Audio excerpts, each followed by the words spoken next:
Every year at the Blavatnik School of Government, we do a Challenges of Government conference, and this year we decided to focus on the future of government.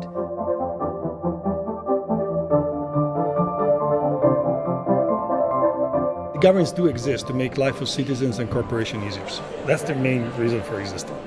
And digital transformation is the key activity today. It has to happen. I am a former MPP student, so it is a pleasure to be back. I think the topic of this conference is very important. I think understanding and grappling with what the challenges of government are today and will be in the future, and the role that technology will play in that digital revolution is a critical question to be asking, and I'm happy to contribute my thoughts to it.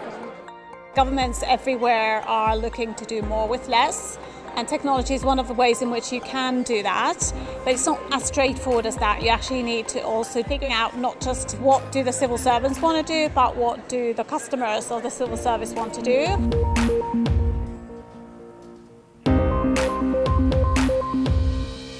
I thought the Prime Minister from Serbia was really inspiring in terms of talking about how she's changing the whole mindset of the civil service in Serbia.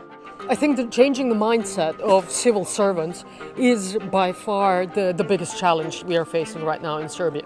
I used to think that it's about technology, the equipment, the databases. It's not, you get this done, but changing the mind frame so that civil servants are there to serve the citizens is going to be the most difficult one. That's the biggest challenge here.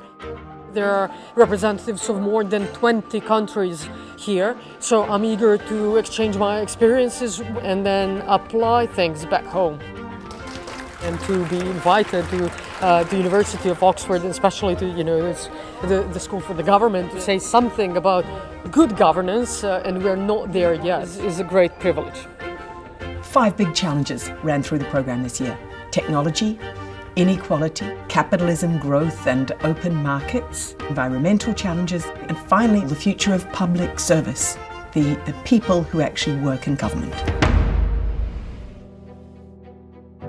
Future is how do we close that gap between people's experiences with the private lives, Amazon, eBay, Uber, and what they experience when they interact with government. We can't have people continuing to fill out paper forms. We've got to do a better job of making that seamless.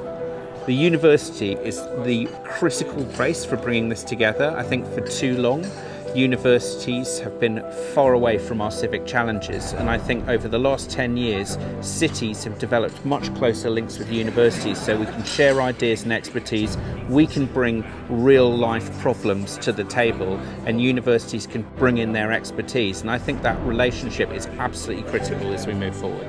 I mean, there are people here who are deans of public policy schools, there are private sector entrepreneurs, graduate students, people like me, and the fact that we all share that energy makes me very optimistic that we actually can make governments work better.